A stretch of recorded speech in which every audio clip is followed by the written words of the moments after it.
continuation of our lecture on logistic regression on the module relation analysis. We have already seen the binary logistic regressions where we have considered one explanatory variable and two categories, right? So today we will be seeing the second the case, that is many explanatory variable, two categories. Many explanatory variable meaning like the predictors in the earlier case which we have seen for categories are two: success, failure, pass, fail, or whatever it is, presence, absence, whatever you can say, which we designate as 1 and 0. The categories are two, but then explanatory variable we have just one. Like though it is not a very good example, the example what I have cited is like the number of hours you have put to studying, and whether the student has passed or failed. So it is like there are two categories: pass, fail, and that is the response variable. And what is the predictor variable? Predictor variable is the number of hours that a student has put into studies. So that was one explanatory variable. Only the what was the predictor? That is the number of hours. Number of hours of studying. So now we will be seeing the second case where the explanatory variables are more than one and categories are two only. So we call it binary. Basically binary means it has to be two, right? So many explanatory variables meaning, like for the same example, maybe if age is also one of the predictor, so number of hours and then age of the student. If we have two explanatory variable, two predictor which can which will affect the response variable, then we will call it a, when it is more than one, then we will call it a many explanatory variable, two categories, but that also falls under binary logistic regression. So we will be discussing that, and then finally we will discuss multinomial logistic regression. Multinomial logistic regression means where the number of explanatory variable is definitely more than one, and as well as number of categories also more than two. Okay, so now first coming to this, the second case, that is many explanatory variable and two categories. So to begin with, we may consider a logistic model with m explanatory variables. So m explanatory variables means x1, x2 up to say xm, and two categorical variables. What are the two categorical variables? Y is equals to 0 and y is equals to 1. For simple binary logistic regression model, we assumed a linear relationship, isn't it? For the when we have considered the simple binary logistic regression model, that is one explanatory variable and two response variable, we assumed a linear relationship between the predictor variable and the log odds. Remember we got it how we found out the log odds. So first we found out the odds. Odds is, what is odds? Success, number of success by number of failures. So that is odd. And then we have done the log, or we have taken the log of odds. Log of odd is what is, that is nothing but that is the logit. From logit only we got the logistic regression name. I think you can remember that. If you don't remember, kindly go through my lecture number 1 and 2 for this logistic regression. This is the lecture 3 of the logistic regression. So and this linear relationship, now whatever linear relationship we have seen for one predictor variable, for the predictor variable and the log odds, the same linear relationship we can extend to the case of m explanatory variable. If you can remember, let me write it just here. So, remember we have used the sigmoid function. First of all, why we have used the sigmoid function? Because sigmoid function, what is the sigmoid function? Our sigmoid function is something of this sort: 1 by 1 plus e to the power minus z. Where this is our logit. This is our logit function we have seen. We have already seen in the last class. So now what we got logit, that is t, we call it t. T we got it something this form, beta 0 plus beta 1x. This is what we call as we got the logit function for the simple binary logistic regression model. This was our logit function, remember? So now similarly this we can extend it for m explanatory variable as well. So here our logit, that is t is nothing but log of p by 1 minus p. P is 1, p is the what is this p by 1 minus p? It is the odd of getting 1. What is the odd of getting 1? Odd of getting 1 is odd of getting 1 by odd of not getting 1. There is a difference between odds and the probability, I have already mentioned. So this is when we take log of this, then we got is whatever we call it a logit, that is t. So this is nothing but this. If we simply extend this to multivariable, we get is in this form. Okay, so here you see the parameter beta 0 to beta m. If there are m parameters, m explanatory variable, x1 to xm, m explanatory variable, then we have parameters beta 0 to beta m, that is we have parameters is equals to m plus 1. Similar here we have seen we have only one explanatory variable, the number of parameters is 2, beta 0 plus beta 1, where t is the log odds and beta are the parameters of the model. Fine. So now here you see I have used the log base b. B means I have just want to generalize it while considering the many explanatory variable. Why I have just want to generalize it in say earlier cases what we have used. We have just used log e, base e, isn't it? Here basically it's that you can use either e or 2 or 10. It totally depends on the range of your data, what range your data falls into. So expecting that for many explanatory variable it may have a very higher range. If it is a very high range, then we'll go for base 2. Accordingly, what if it is in the range of 2 to the power 10, then we will go to the for the base of 2. So likewise I have kept the base as b so as to reflect that it can use any base 2, e or 10 totally depending on the range of the data values. Okay. So now as I told you, our explanatory variables are total m explanatory variable, x1 plus x1, x2, x3 up to xm, total m explanatory variable. And for m explanatory variable, how many parameters we need? We need m plus 1 parameters, that is beta 0 to beta m. So just to generalize it, to make it more compact notation, here I have introduced one more predictor.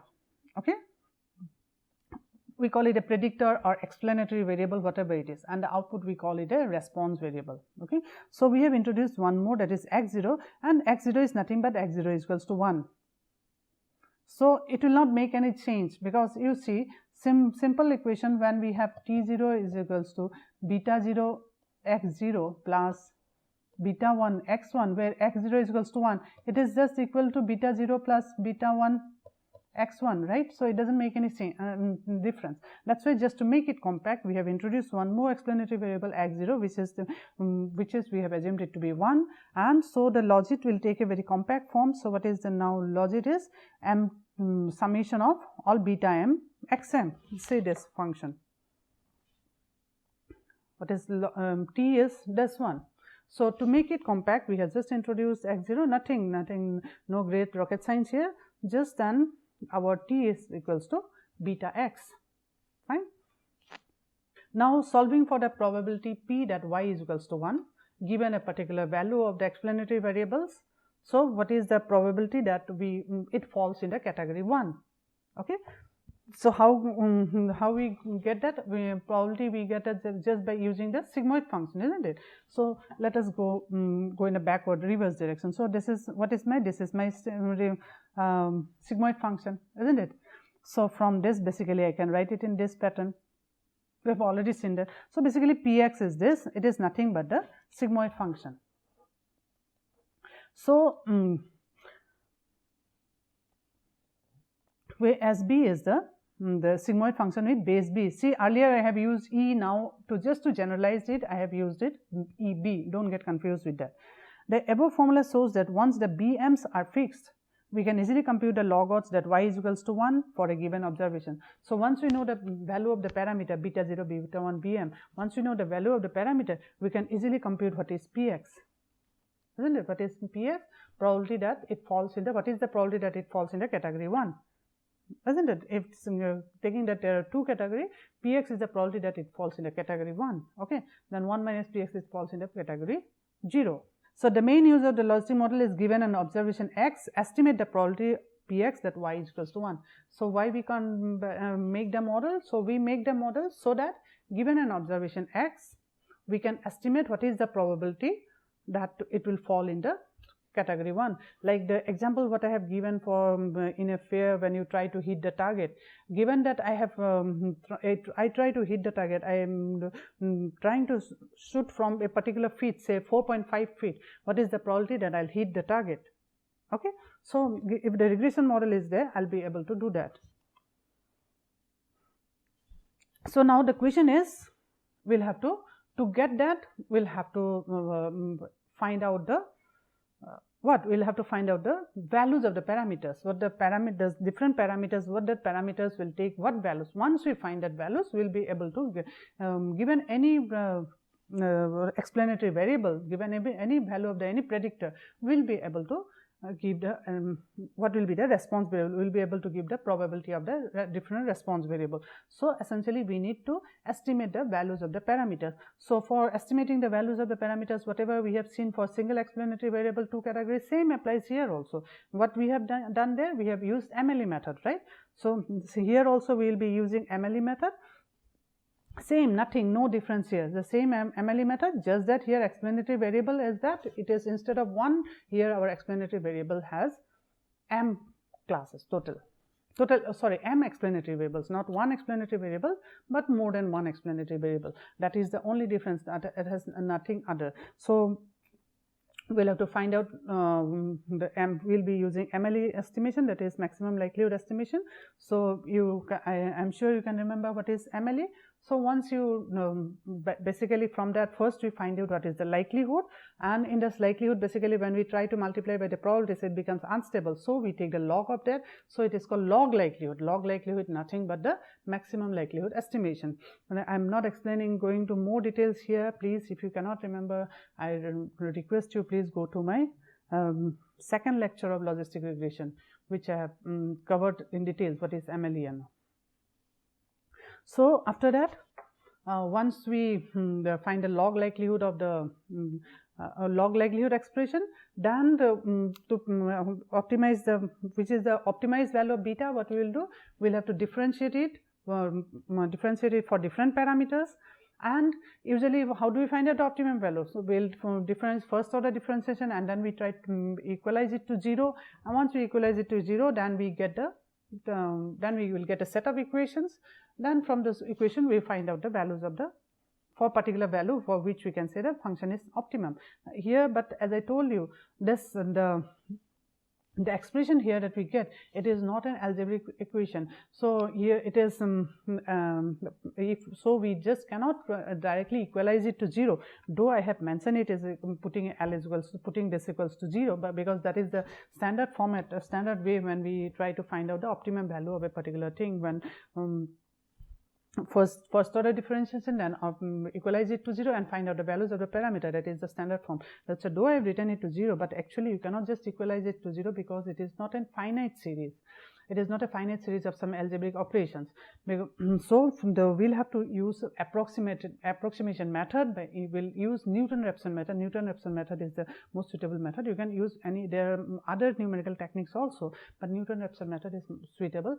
So with that you will be able to find out the different beta 0, beta 1, beta up to beta and different beta values. Once you found out the beta values, then you will be able to find out the t, that is the logit. Once you find out the logit, then you will be able to easily find out the probability, right? So here an example is given, right? So consider an example with m is equals to 2 explanatory variable, okay, and suppose base is 10. Okay, and so we got by MLE method we found beta 0 is also t, beta 1 is also beta, which have been determined. Now here I want to tell you, this MLE method is that the thing is that you don't have to do it by hand. Of course you should know how to it's done, but you, as I have already mentioned before, you don't have to do it by hand. There are many softwares available. You'll be finding many Pascal code which does all this thing. You just have to feed the data, and but then you should know the theory behind. Okay, so when beta 0, beta 1, beta values are given, then what is my logit? This is my logit. This is my logit expression, right? 2 explanatory variable. So beta 0 plus 1 x1 plus 2 x2. This is my logit. Once I know my logit, what is my p of x? P of x is nothing but what? What is p of x? We have seen what is p of x. This is nothing but e of x plus 1 plus e of x. Isn't it? X, sorry, not x, t logit. P of x is e to the power t by 1 plus e to the power t. We have already seen that. So here what is we have considered what is t? T is nothing but the beta x. This is our t. Okay. So and we have considered base is equals to 10. So this is the formula. This is how we got it. Now we have this. Now for any value, given any value of x, we will be able to find out what is the probability that y is equals to 1. we have this is our model. Now this is the model. From this model, if we have our value x1, because there are two parameters, we need to know the values of both the two parameters x1 and x2, and both the parameters are given, then we'll be able to, suppose in case of shooting the target, the parameters may be distance from the target, this is one parameter, and the direction of the wind may be another one parameter. So accordingly, both the parameters values, when both the parameters values are given, we will just put it here and we will get the probability. Okay. So now see here, this for this value what is given, beta 0 is equals to -3. What is beta 0? Beta 0 is nothing but the intercept. And what is beta 1 and beta 2? Beta 1 and beta 2, basically it implies how the different parameters are affecting the response variable. So when we have beta 1 is equals to 1, means that increasing x1 by 1 increases log odds by 1. How it is affecting the response variable. Beta 2 means increasing x2 by 1 increases log odds by 2. When the parameter values is more, this explanatory variable has more effect on the response variable. Okay. So now that's all from the binary logistic regressions. Now we will consider multinomial logistic regression. Multinomial logistic regressions, this is, I can tell it is a case tree where many explanatory variable and many categories. Okay, so many categories, like we can just take a simple example, like based on some concentration of certain element in our body, we can say whether there is a whether it will lead to a benign tumor, cancerous tumor, or it is not a tumor at all. Basically, I can say normal. So there may be three categories. So here my explanatory variable may be there may be maybe one explanatory variable. It is one or many, basically. One explanatory variable, that is basically the concentration, or maybe two explanatory variable, concentration of a particular element and maybe the age. Age and concentration will have an effect. So these are the two explanatory variable, and the different categories, maybe it's a benign tumor, or it's a benign or cancerous or normal, means it is maybe it is not a tumor at all. So there are three different categories. Okay, so now in the above cases of two categories, the categories were indexed as 0 and 1, and we had two probability distribution. Fine, we had just two probability distribution, one probability distribution for 0, another probability distribution for 1.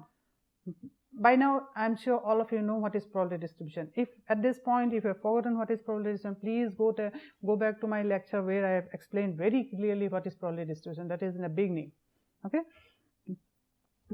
now the probability that the outcome was in category 1 is given by px, and the outcome is in category 0 is 1 minus px, and the sum of both the probabilities is equal to unity. Of course, there are two classes, and probability of one class is px, another class is 1 minus px, and both has to be equal to 1, and that was we have seen in case of binary logistic regression.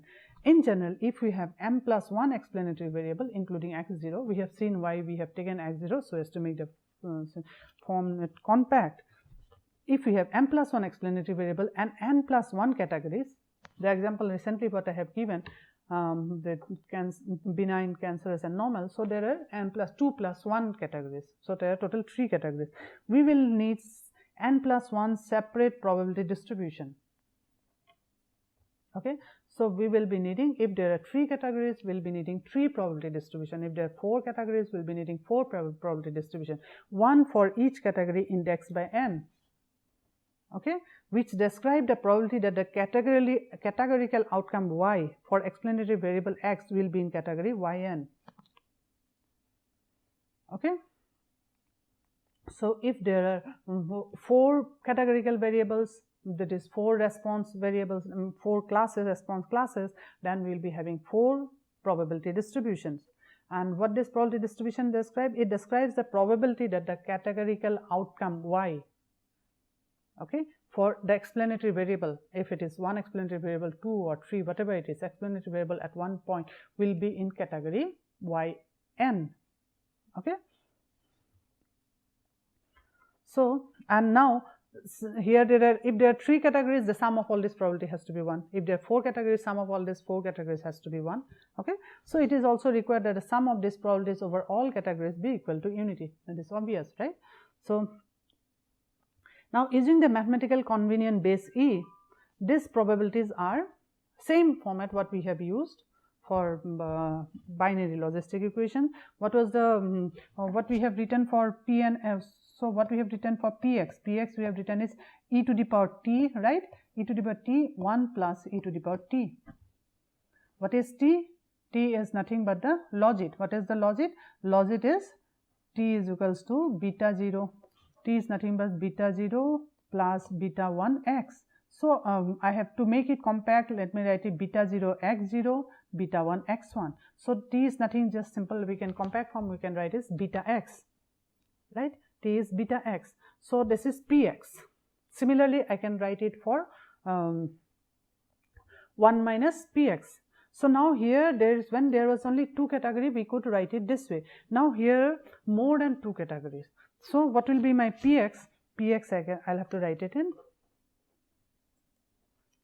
This is my px. P and x, just for suppose one category P and x. So this is nothing but it will be in this format, where for n is equals to 1 to n.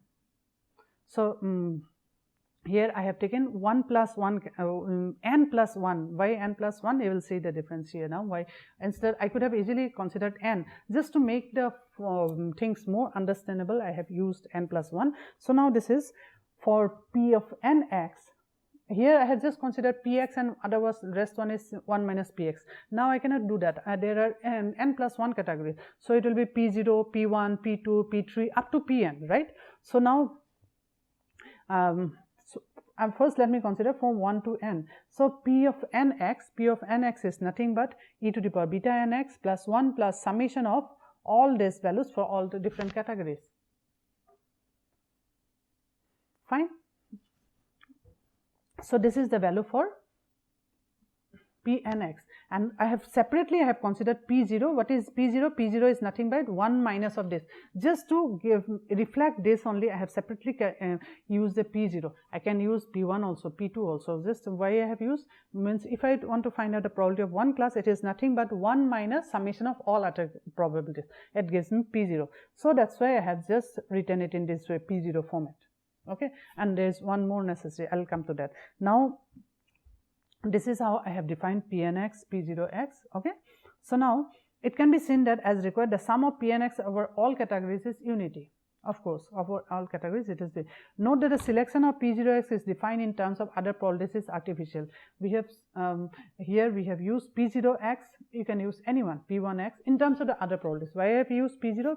When I use P0, it becomes easier for me to explain it summation of, because 1 minus, it will be 1 minus within bracket P1 plus P2 plus P3 up to Pn, right? So I can write it in very compact form this way. So I have taken P0. Now one more thing, like when I use the odds, there's one more requirement why I have separately used one classes. As I'm repeating, you can consider anyone, P0, P1, P2, anyone. So when we have seen when we when we calculate the odds of a particular class, when we calculate the odds of a particular class, how did you calculate the odds of a particular class? So we'll just see how we have calculated the log odds. So when we calculated the log odds, so okay, so log odds of say P1x was what? P1x was number of occurrence of 1th class by number of occurrence of 0th class. Remember, so that was my that's how I calculated my P1x. So basically now if I should not write it this way it's becoming very complicated. So like my px, I'll tell it this is p1x by p0x.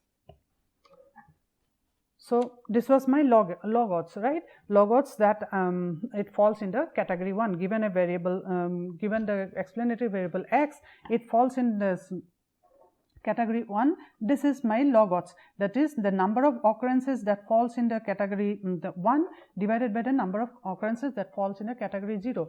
This gives me logots. Now when I have more than 2 categories, then what I will do is that I will use one of the classes, one of the response classes as a pivot class, or we can call it a regress class. Basically other classes I'll regress it based on that class. Okay, the other class I'll regress it based on that class.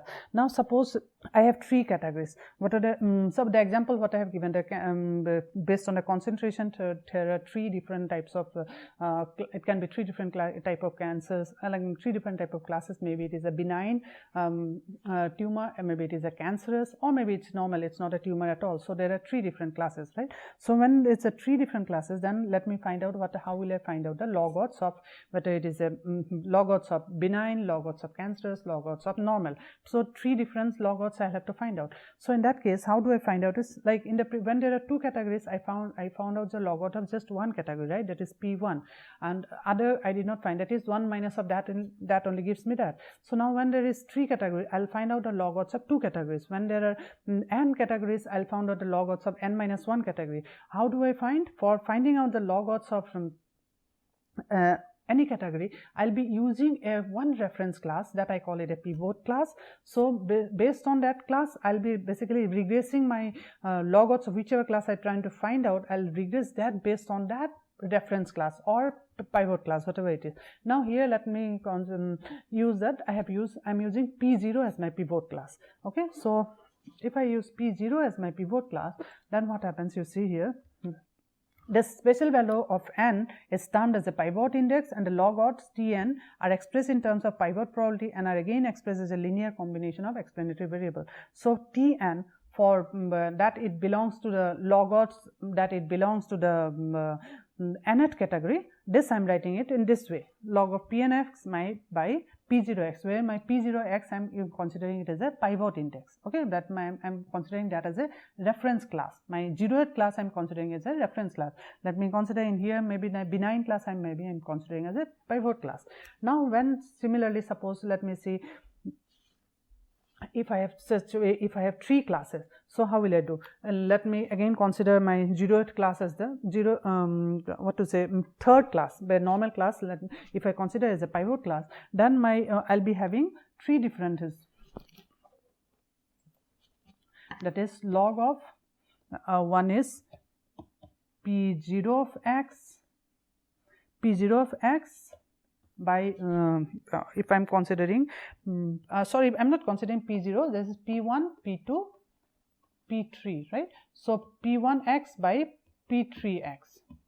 Okay, so this is my logit of T1. Logit of T1 is this. Now my logit of T2 is equals to log of P2x by P3x. Okay, so I got logit of T1 and T2. Here basically you see I have compared P1 with P3 and P2 with P3. See, I have compared P1 with P3, P2 with P3. Which comparison is left from here?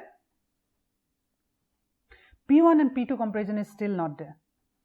What I want to show here is that whatever reference class you use, either here I have used reference class as a P3, whichever reference class you use, it is immaterial. You will be getting the same value, because see here I have used the reference class, but I have done also using just two logits. I'll be able to get all the logits of all other classes, because see here in T1 I have compared P1 with P3, and in T2 I have compared P2 with P3. Now what is remaining is, my remaining is P1 and P2. Now if I do T1 minus T2, what will I get? You see, T1 minus T2, T1 minus T2, what will I get? This log of this minus log of this, what will I get? Log of P1x by P2x. So see, using this I got this comparison as well. So whichever may be the logic reference class, whichever may be the pivot class you consider, that is immaterial. In a way you will be basically trying to compare all while finding out the odds. Basically you will you'll compare the odds for all the classes. You'll find out the odds for all the classes. So if there are 3 categories, so I'll find log 2 log 8s. If there are 4 categories, I'll find 3 log 8s. So basically if there are k categories, so we will total find k minus 1 log 8s. So when I find k minus 1 log 8s, that means I'll be getting k minus 1 expression. So now from the log 8s, from this log 8 is in terms of the parameter. You can see beta n x here, isn't it? Log 8s is always in terms of the different parameters. Now to finalize my model, I'll have to find out the best values of these betas. So how do I find out the best values of betas? So I'll have to, again the same technique, I'll have to basically find out the I'll have to do the first order derivations of the my likelihood function. So what is my likelihood function? Here the likelihood function is the joint probability distribution of the likelihood function is the joint probability distribution of all the categories, all the different. So since there are n probabilities, n different categories, so for n different categories I'll be having n different probabilities. So it is the joint probability distribution of all categories. So I'll be finding my that is my total function. So once my total function is there, I'll have to find out the log likelihood function. Once we find out, do the derivative of this the function log likelihood function. Mind it, we first find out the likelihood function. Likelihood function is nothing but the probability distribution of all the different classes. So then we will find out the log likelihood, and then we'll have to optimize this log likelihood function. So to optimize this log likelihood function, how we'll first do derivation, first order derivation, and first order derivation based on the different parameters. And once we found out the first order derivation on different parameters, then we will find out we will equalize it to 0 and find out the different probabilities, different values for the different parameter. Similarly, the same technique is applied here also. Well, so for this, basically we use a function, we use a special term, this is called an indicator function, which is equals to unity if yk is equals to 1 and 0 otherwise. Okay. So now this is my log likelihood function. So this function I'll use the derivative of that, and I'll try to find out the parameters of that. So again, for this it is better to use by software code is available, Pascal code is available. So basically you'll have to derive this term using all the parameters. Okay, so what does b and m? I'm differentiating with respect to beta and m. What is beta and m? Beta and m is the mth coefficient of the beta n vector. See, we saw here beta is a vector, right? Because there are different categories. So beta is a vector, and what is m? Even this is also a vector. We have m variable. So beta mm is the mth coefficient of the beta n vector, and xmk is the mth explanatory variable of the kth measurement. Fine. So differentiate with respect to beta and m for different values of n, different values of m, and then we can find out by using Newton-Raphson method. You can find out the values of the different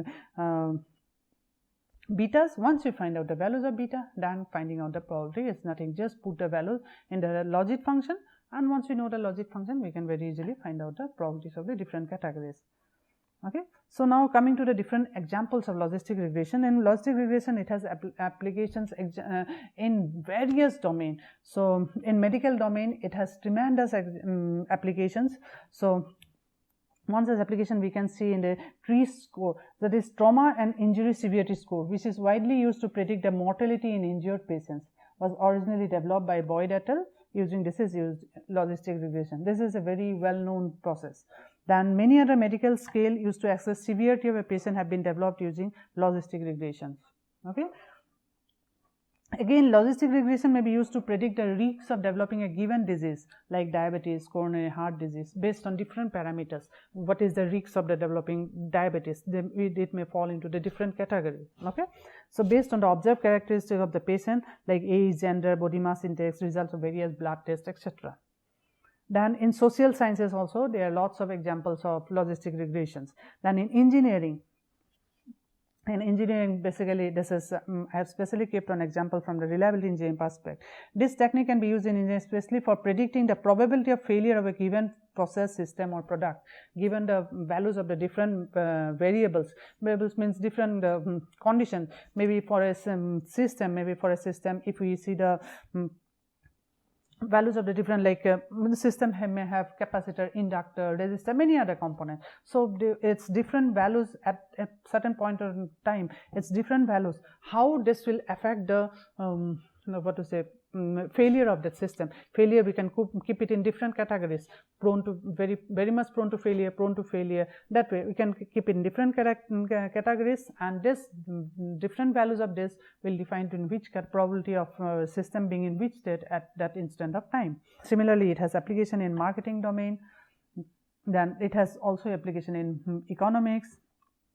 In economics, it can be used to predict the likelihood of a person ending up in a labor force, and business application would be to predict the likelihood of, say, homeowner faulting on mortgage.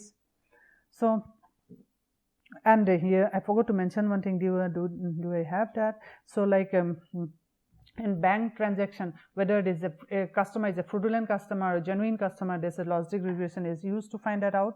Okay, so in natural language processing also logistic regression has its applications. Then coming to the conclusion, we learned the multinomial logistic regression. So now we have in three classes we have learned logistic regression. In the next lecture we will cover a tutorial on the logistic regressions. So this is the reference, and thank you guys.